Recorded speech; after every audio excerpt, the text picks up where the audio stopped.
अस्सलाम वालेकुम। कभी ऐसा हुआ है कि स्टेज पर जाना हो और दिमाग बिल्कुल ब्लैंक हो जाए? बिल्कुल। आज हम इसी मसले का हल निकालेंगे। हम सीखेंगे कि इंग्लिश में एक ज़बरदस्त तकरीर यानी स्पीच कैसे लिखी जाती है। ये एक ऐसी स्किल है जो स्कूल असेंबली से लेकर बोर्ड मीटिंग तक हर जगह काम आती है। और अक्सर लोग ना यहीं आकर फंस जाते हैं। दिमाग में ख्यालात तो बहुत होते हैं, लेकिन उन्हें एक तरतीब में लाना वही तो असल चैलेंज है ना? लेकिन फिक्र की कोई बात नहीं, हम इसे बिल्कुल आसान बना देंगे, स्टेप बाय स्टेप। तो सबसे पहले ये स्पीच होती क्या है? बिल्कुल सिंपल अल्फाज में ये एक मखसूस मौजू पर लोगों के सामने की जाने वाली एक फॉर्मल गुफ्तगू है। अब यहाँ फॉर्मल का मतलब ये नहीं कि बहुत मुश्किल हो। इसका मतलब सिर्फ इतना है कि इसकी एक तरतीब होती है। ये कोई आम गुपशप नहीं, बल्कि एक सोची समझी प्लान की हुई बात है।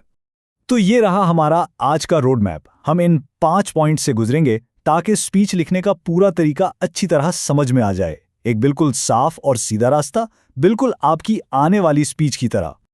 ओके, तो पहला कदम फॉर्मेट। जरा सोचें, हर मजबूत इमारत एक सॉलिड ब्लूप्रिंट पर खड़ी होती है, ठीक? आपकी स्पीच के लिए वो ब्लूप्रिंट उसका फॉर्मेट है। इसके बगैर आपके बेहतरीन से बेहतरीन आइडियाज भी बिखर जाते हैं। और ये है वो मैजिक फॉर्मूला। बस ये 6 सिंपल स्टेप्स।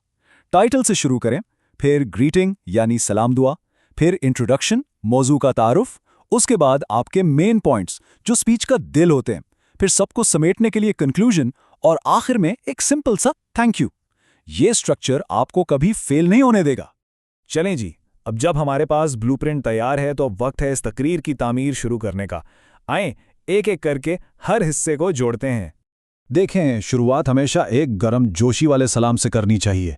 एक सिंपल सा गुड मॉर्निंग एवरीवन या हेलो एस्टीम्ड गेस्ट्स फौरन एक कनेक्शन बना देता है। इससे आप ऑडियंस को बताते हैं कि हाँ, आप उन्हें देख रहे हैं और उनकी तवज्जो चाहते हैं। सलाम के फौरन बाद सीधा पॉइंट पर आएं। ऑडियंस को साफ साफ बता दें कि आप किस बारे में बात करने वाले हैं। For example, today I am here to talk about the power of team work. इससे उन्हें पता होता है कि आगे क्या उम्मीद करनी है। शुरू से ही क्लैरिटी बहुत जरूरी है। और अब आती है सबसे अहम चीज, आपके मेन पॉइंट्स। ये आपकी स्पीच का इंजन है, सही? कोशिश करेंगे 3 अहम नुकात रखें, क्योंकि इंसानी दिमाग 3 के ग्रुप में चीजों को ज्यादा आसानी से याद रखता है। हर पॉइंट को साफ और अलग से एक्सप्लेन करना है। सिर्फ दावे ना करें, उन्हें साबित करें।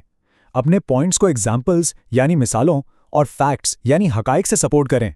ये आपकी बातों को सिर्फ सच नहीं बनाता, बल्कि इंटरेस्टिंग और यादगार भी बनाता है। फैक्ट्स दिमाग को कन्विंस करते हैं और स्टोरी सीधा दिल में उतरती हैं।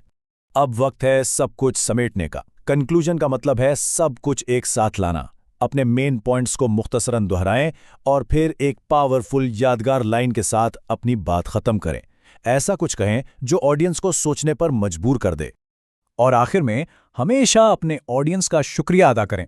एक सिंपल सा थैंक यू आपकी स्पीच को एक बहुत प्रोफेशनल और एहतराम भरी क्लोजिंग देता है।